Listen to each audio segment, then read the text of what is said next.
ബോളിവുഡ് പ്രേക്ഷകരുടെ പ്രിയതാരമാണ് ഗോവിന്ദ. കോൺഗ്രസിലൂടെ രാഷ്ട്രീയ പ്രവേശനം നേടിയ നേതാവ് വാർത്തകളിലും ഇടം നേടിയിരുന്നു. താരം വീണ്ടും വാർത്തകൾ ഇടം നേടുകയാണ്. 40 വർഷം നീണ്ട ബന്ധം പങ്കാളിയുമായി ഉപേക്ഷിക്കുകയാണ് ഗോവിന്ദ. 30-കാരിയായ ഒരു നടിയുമായി ഗോവിന്ദ പ്രണയത്തിലാണെന്ന റിപ്പോർട്ടുകൾ പുറത്തുവരുന്നു. 62 വയസ്സുള്ള നടൻ ഗോവിന്ദയ്ക്ക് 30 വയസ്സുള്ള യുവതിയുമായി റിലേഷനിലെന്നാണ് പുതിയ വിവരം. 32 വയസ്സ് വ്യത്യാസമുള്ള ബന്ധം സിനിമാ ലോകത്ത് ചർച്ചയാവുകയാണ്. കാമുകി ഒരു മറാത്തി സിനിമാ നടിയെന്നാണ് റിപ്പോർട്ട്. ഇവരുടെ പേര് വിവരങ്ങൾ പുറത്തു വന്നിട്ടില്ല. നടൻ ഗോവിന്ദിൽ നിന്ന് വിവാഹമോചനം നേടാൻ ഭാര്യ തീരുമാനിച്ചുവെന്നാണ് വിവരം. ഡിവോഴ്സ് നോട്ടീസ് നൽകിയെന്നാണ് പുറത്തുവരുന്നത്. 4 വർഷത്തെ പ്രണയത്തിന് ശേഷമായിരുന്നു സുനിതയുമായി നടൻ ഗോവിന്ദയുടെ വിവാഹം. 1987 മാർച്ച് 11-നായിരുന്നു ഇരുവരുടെയും വിവാഹം നടന്നത്.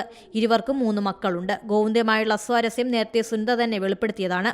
താനും കുട്ടികളും ഒരുമിച്ചാണെന്നും താരം വേറെയാണ് താമസിക്കുന്നതെന്നും സുനിത ഒരു അഭിമുഖത്തിൽ വെളിപ്പെടുത്തിയിരുന്നു. ഡിവോഴ്സ് നോട്ടീസ് അയച്ചിട്ട് കുറച്ചു നാളായെന്നാണ് വിവരം. എന്നാൽ ഡിവോഴ്സ് നോട്ടീസുമായി ബന്ധപ്പെട്ട ഗോവിന്ദ പ്രതികരിച്ചിട്ടില്ല.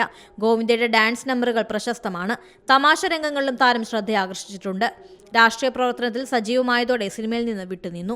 ഏറ്റവും പുതിയ വാർത്തകളും വിശേഷങ്ങളും വിരൽ തുമ്പിലറിയാൻ സീ മലയാളം ന്യൂസ് എല്ലാ ഡിജിറ്റൽ പ്ലാറ്റ്ഫോമുകളിലും ലഭ്യം.